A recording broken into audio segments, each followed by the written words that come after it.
I have to tell you, one time during President Bush 1, during his term, the Emperor of Japan had died.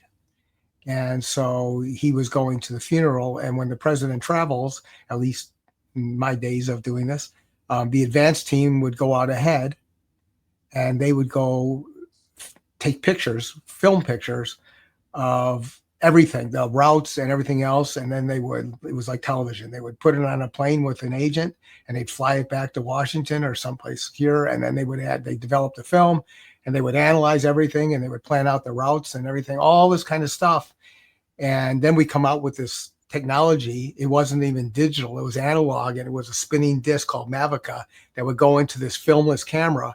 And for the first time, you could do nonlinear type of work in a photographic camera. So what we did is we set up, we sent the agents out with this camera from the advanced team.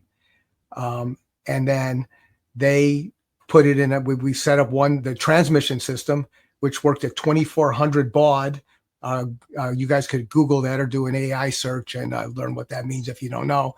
And but it was super high speed at the time, and right now you would throw your system away instantaneously.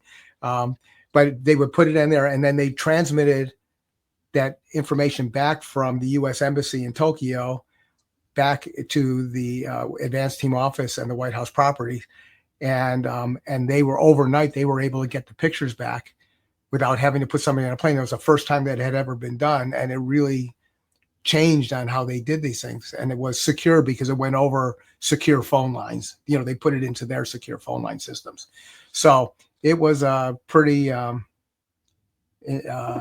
game-changing kind of time.